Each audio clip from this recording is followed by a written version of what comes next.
नमस्कार, आप देख रहे हैं सत्य हिंदी। मैं निकिता आपके साथ। एक नजर डालते हैं अब तक की सुर्खियों पर। सीरिया में इस्लामिक स्टेट पर अमेरिका का बड़ा हमला, 3 अमेरिकियों की मौत के जवाब में हमला। मीडिया रिपोर्ट्स के मुताबिक अमेरिकी सेना ने राष्ट्रपति ट्रंप के आदेश पर सीरिया में इस्लामिक स्टेट यानी आईएस के ठिकानों पर बड़े पैमाने पर हवाई हमले किए हैं। अमेरिकी सेंट्रल कमांड सेंटकॉम के मुताबिक यह कार्रवाई ऑपरेशन हॉकआई स्ट्राइक के तहत की गई, जो कि 13 दिसंबर 2025 को सीरिया में अमेरिकी सेना पर आईएस के जानलेवा हमले का जवाब है, जिसमें 2 अमेरिकी सैनिक और 1 अमेरिकी नागरिक दुभाषिया मारे गए थे।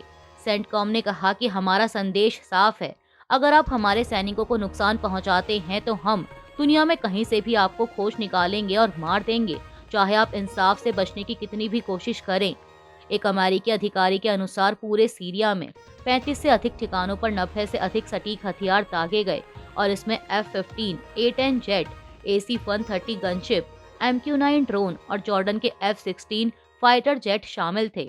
सेना ने अभी हताहतों की पुष्टि नहीं की है। रक्षा सचिव पीट हेगसेथ ने कहा कि अमेरिका कभी पीछे नहीं हटेगा।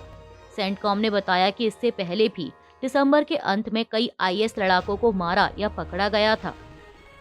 रजा पहलवी ने जारी किया नया वीडियो संदेश, बोले सड़कों को मत छोड़ो। ईरान के निर्वासित क्राउन प्रिंस रजा पहलवी ने देश में जारी बड़े पैमाने पर विरोध प्रदर्शनों के बीच ईरानियों से सड़कों पर डटे रहने की अपील की है। रविवार को जारी एक नए संदेश में उन्होंने कहा कि प्रदर्शनकारियों की आवाज पूरी दुनिया में सुनी जा रही है और अमेरिकी राष्ट्रपति ट्रंप ने भी उनका समर्थन जताया है। पहलवी ने कहा कि खासकर राष्ट्रपति ट्रंप ने स्वतंत्र दुनिया के नेता के तौर पर आपकी अविश्वसनीय बहादुरी को करीब से देखा है और घोषणा की है कि वह आपकी मदद करने के लिए तैयार हैं। सड़कों को मत छोड़ो, मेरा दिल तुम्हारे साथ है, मुझे पता है कि मैं जल्द ही तुम्हारे साथ रहूंगा। पहलवी ने आगे आरोप लगाया कि सर्वोच्च नेता आयतुल्लाह अली खामेनेई का दमनकारी तंत्र कमजोर पड़ रहा है और कई सुरक्षा बल आदेश मानने से इनकार कर रहे हैं। उन्होंने लोगों से मुख्य सड़कों पर रहने और अलग न होने की चेतावनी दी। यह बयान ऐसे समय आया है जब देश में इंटरनेट बंद है और हिंसा में अब तक 116 लोगों की मौत हो चुकी है। सरकार ने प्रदर्शनकारियों को भगवान का दुश्मन बताकर सख्त कार्रवाई की चेतावनी दी है। बता दें कि ईरान में यह संकट खराब अर्थव्यवस्था और महंगाई बढ़ने के बाद और गहरा गया है। कांग्रेस से निकाले गए विधायक राहुल मामकूटाथिल हिरासत में। राहुल मामकूटाथिल पर लगा तीसरे यौन उत्पीड़न का आरोप। केरल में कांग्रेस से निकाले गए पलक्कड़ विधायक राहुल मामकूटाथिल को एक नए यौन उत्पीड़न मामले में शनिवार आधी रात के आसपास हिरासत में लिया गया। पुलिस सूत्रों के अनुसार उन्हें पलक्कड़ से पथनामथिट्टा के एक पुलिस कैंप ले जाया गया है और औपचारिक गिरफ्तारी बाद में दर्ज होगी। हाल ही में एक स्थानीय निवासी की शिकायत के बाद उनके खिलाफ तीसरा यौन उत्पीड़न का मामला दर्ज किया गया, जिसकी जांच वही स्पेशल इन्वेस्टिगेशन टीम करेगी जो पहले के 2 मामलों की जांच कर रही है। पहले मामले में केरल हाईकोर्ट ने उन्हें गिरफ्तारी से अंतरिम राहत दी थी, जबकि दूसरे मामले में उन्हें अग्रिम जमानत मिल चुकी है। आरोपों में जबरन गर्भपात और अनुचित संदेश भेजने जैसी शिकायतें शामिल हैं। अभिनेत्री रीनी एन जॉर्ज और लेखिका हनी भास्करन समेत कई लोगों ने उनके व्यवहार पर सवाल उठाए थे, जिसके बाद कांग्रेस ने उन्हें पार्टी से निकाल दिया था। वैष्णो देवी मेडिकल कॉलेज बंद होने से परेशान छात्र। नेशनल कॉन्फ्रेंस के छात्र संगठन ने किया प्रदर्शन। जम्मू के कटरा में Shri Mata Vaishno Devi institute of medical excellence में MBBS कोर्स सस्पेंड होने से छात्रों, खासकर कश्मीर से आए मुस्लिम छात्रों में चिंता और सदमे का माहौल है। मीडिया रिपोर्ट्स के मुताबिक 50 सीटों में से 44 छात्र मुस्लिम हैं, जिनमें ज्यादातर कश्मीर के थे। कॉलेज के लिए क्वालिफाई हुए थे में से कई ने कैंपस छोड़ना शुरू कर दिया है। कैंपस से जा रही एक छात्रा अलीना ने कहा कि हमें विश्वास नहीं हो रहा कि इतने अच्छे इंफ्रास्ट्रक्चर वाला कॉलेज बंद हो गया। इसमें हर मामले में बेहतरीन सुविधाएं थीं। जम्मू और कश्मीर के सबसे अच्छे मेडिकल कॉलेजों में से एक बंद हो गया है। बता दें कि यह कॉलेज अक्टूबर-नवंबर 2024 में शुरू हुआ था और 4 महीने पहले ही नेशनल मेडिकल कमीशन यानी NMC से मंजूरी मिली थी। जनवरी में अचानक निरीक्षण के बाद NMC ने फैकल्टी, क्लिनिक सामग्री और इंफ्रास्ट्रक्चर में कमी का हवाला देकर मंजूरी रद्द कर दी, जबकि श्राइन बोर्ड का कहना है कि उनके पास 417 बेड वाला सुपर स्पेशलिटी हॉस्पिटल और 121 डॉक्टर हैं। इस फैसले के खिलाफ नेशनल कॉन्फ्रेंस के छात्र संगठन ने जम्मू में प्रदर्शन कर कोर्स बहाल करने की मांग की है।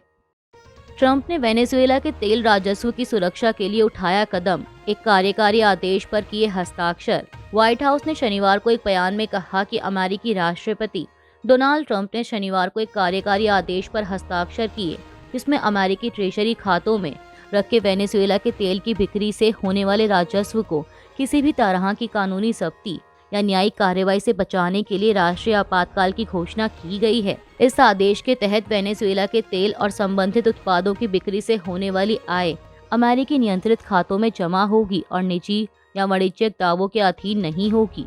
व्हाइट हाउस का कहना है कि यह कदम वेनेजुएला में राजनीतिक और आर्थिक स्थिरता सुनिश्चित करने, अवैध नशीले पदार्थों और अवैध आप्रवासन को रोकने और अमेरिका के हितों को सुरक्षित रखने के लिए जरूरी है। ट्रंप ने इसे दोनों देशों के बीच रणनीतिक साझेदारी बताया।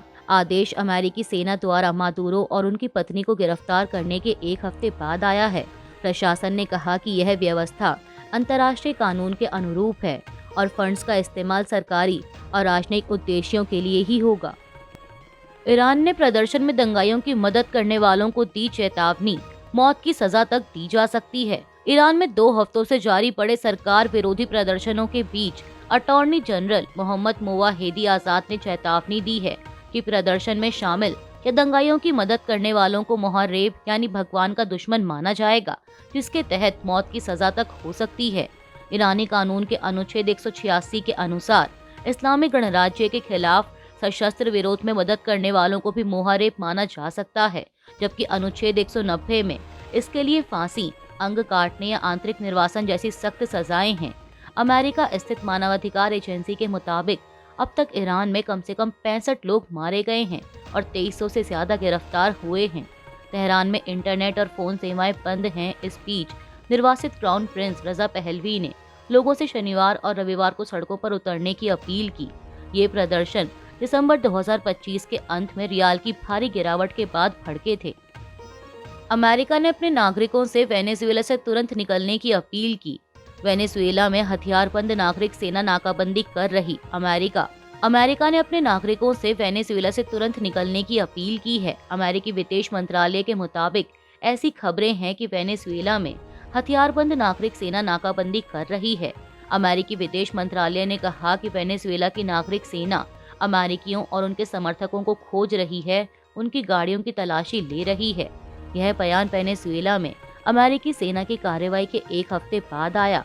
इस कार्रवाई में वेनेजुएला के नेता निकोलस मादुरो को पकड़कर अमेरिका लाया गया, जहां उनके खिलाफ हथियार और ड्रग्स तस्करी का मुकदमा चलाया जा रहा है।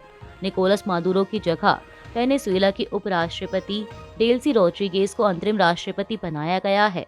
अमेरिका के राष्ट्रपति ट्रंप ने कहा कि वेनेजुएला की अंतरिम सरकार अमेरिका के सहयोग से देश चला रही है, लेकिन सुरक्षा बलों पर मादुरो के समर्थकों का नियंत्रण है। मचाडो ने अपना नोबेल शांति पुरस्कार ट्रंप को देने की पेशकश की। नोबेल समिति ने दी प्रतिक्रिया। वेनेजुएला के विपक्षी नेता और नोबेल विजेता मारिया कोरिना मचाडो द्वारा अपना नोबेल शांति पुरस्कार अमेरिका के राष्ट्रपति डोनाल्ड ट्रंप को देने की पेशकश पर नॉर्वेजियन नोबेल समिति ने साफ किया है कि यह पुरस्कार ना तो साझा, रद्द या किसी और को हस्तांतरित किया जा सकता है। समिति ने कहा कि एक बार पुरस्कार घोषित हो जाए तो फैसला अंतिम होता है। वहीं ट्रंप ने कहा कि मचाडो अगले हफ्ते अमेरिका आ रही हैं और इस प्रस्ताव पर उनसे बात होगी। यह दौरा मादुरो की गिरफ्तारी और अमेरिका वेनेजुएला तनाव के बीच हो रहा है। ट्रंप पहले भी खुद को नोबेल के योग्य बताते रहे हैं और अपने दूसरे कार्यकाल के 8 महीनों में 8 युद्ध रोकने का दावा कर चुके हैं। उन्होंने बराक ओबामा को कुछ नहीं करने के बावजूद पुरस्कार मिलने की बात कहते हुए पहले भी इसकी आलोचना की थी। मिनियापोलिस में ट्रंप के इमिग्रेशन पुलिस द्वारा महिला की हत्या, पूरे अमेरिका में प्रदर्शन शुरू। अमेरिका के मिनेसोटा राज्य के मिनियापोलिस में माइग्रेशन एंड कस्टम्स इन्फोर्समेंट यानी आईसीई के एजेंट द्वारा 37 वर्षीय एक्टिविस्ट और 3 बच्चों की मां रेनी गुड की गोली मारकर हत्या के बाद देश भर में बड़े पैमाने पर विरोध प्रदर्शन शुरू हो गए हैं। नागरिक स्वतंत्रता और प्रवासी अधिकार संगठनों ने आईसीई आउट फॉर गुड के तहत 1000 से ज्यादा रैलियों का ऐलान किया है। घटना उस समय हुई जब करीब 2000 संघीय अधिकारियों की तैनाती के साथ बड़ा डीएचएस ऑपरेशन चल रहा था। प्रशासन का दावा है कि एजेंट ने आत्मरक्षा में गोली चलाई, जबकि स्थानीय नेताओं और सामने आए वीडियो में रेनी गुड को शांत दिखाया गया है। इस बीच मिनेसोटा और हेनिपिन काउंटी पुलिस ने FBI जांच से अलग अपनी आपराधिक जांच शुरू की है। इसके अलावा ओरेगन के पोर्टलैंड में भी एक और गोलीबारी के बाद हालात और तनावपूर्ण हो गए हैं। सीबीआई जांच की मंजूरी के बाद अंकिता भंडारी केस में नई FIR। पद्म भूषण डॉक्टर अनिल जोशी ने VIP भूमिका की जांच की मांग की। उत्तराखंड में अंकिता भंडारी हत्याकांड की सीबीआई जांच की सिफारिश के कुछ घंटे बाद पद्म भूषण से सम्मानित पर्यावरणविद डॉक्टर अनिल जोशी ने कथित VIP की भूमिका की जांच की मांग करते हुए देहरादून में FIR दर्ज कराई है। इससे पहले मुख्यमंत्री कार्यालय ने बताया था कि अंकिता के माता पिता की मांग पर सीबीआई जांच की मंजूरी दी गई है। वहीं डॉक्टर अनिल जोशी ने कहा कि सोशल मीडिया पर सामने आए ऑडियो वीडियो के बाद सबूत छिपाने और कुछ VIP लोगों की संलिप्तता के आरोप लग रहे हैं, इसीलिए स्वतंत्र जांच जरूरी है। पुलिस के मुताबिक FIR आगे की प्रक्रिया के लिए भेज दी गई। वहीं कांग्रेस और वाम दलों ने नई FIR पर सवाल उठाते हुए सरकार की मंशा पर संदेह जताया है। CPI ML के राज्य सचिव इंद्रेश मैखूरी ने कहा कि अंकिता भंडारी के परिवार से FIR दर्ज करवाने की बजाय अनिल प्रकाश जोशी से FIR दर्ज करवाना उत्तराखंड सरकार की मंशा पर गंभीर सवाल खड़े करता है, क्योंकि अनिल जोशी का इस मामले में कभी कोई रोल नहीं रहा और वह आम तौर पर सरकार समर्थक रुख के लिए जाने जाते हैं। इससे शक होता है कि उत्तराखंड सरकार एक बार फिर इस मामले में गुमराह करने की कोशिश कर रही है। SIR पर ममता बनर्जी का मुख्य चुनाव आयुक्त को चौथा पत्र। ममता बोली वोटरों को चुपचाप मताधिकार से वंचित करने की साजिश। मुख्यमंत्री ममता बनर्जी ने मुख्य चुनाव आयुक्त ज्ञानेश कुमार को एक बार फिर कड़ा पत्र लिखा है। उन्होंने राज्य में चल रही मतदाता सूची की विशेष गहन पुनरीक्षण प्रक्रिया को वोटरों को जानबूझकर और गुप्त रूप से मताधिकार से वंचित करने की साजिश करार दिया। यह पत्र शनिवार 10 जनवरी को लिखा गया, जो नवंबर 2025 के बाद से मुख्य चुनाव आयुक्त को ममता बनर्जी का चौथा पत्र है। मुख्यमंत्री ने आरोप लगाया है कि SIR की प्रक्रिया पूरी तरह यांत्रिक और तकनीकी आंकड़ों पर आधारित हो गई है, जिसमें मानवीय संवेदनशीलता, विवेक और मानवीय स्पर्श का पूरी तरह अभाव है। ममता ने लिखा कि इस SIR का उद्देश्य न तो रिकॉर्ड में सुधार करना है और न ही नए नाम जोड़ना, बल्कि केवल नाम काटना और मतदान से वंचित करना है। उन्होंने इसे लोकतंत्र की जड़ों पर हमला बताया। मुख्यमंत्री ने कहा कि लगभग 94 लाख मतदाताओं में तार्किक विसंगतियां पाई गई हैं, जो वास्तव में पूरी तरह से अतार्किक हैं, और कुछ खास विधानसभा क्षेत्रों में राजनीतिक पक्षपात के साथ चुनिंदा तरीके से लोगों को निशाना बनाया जा रहा है। अभी के लिए इतना ही। बाकी की देश दुनिया की बड़ी खबरों के लिए जुड़े रहिए सत्य हिंदी के साथ। Copyright disclaimer under Section 107 of the Copyright Act 1976. Allowance is made for fair use for purposes such as criticism, comment, news reporting, scholarship, and research. Fair use is a use permitted by copyright statute that might otherwise be infringing.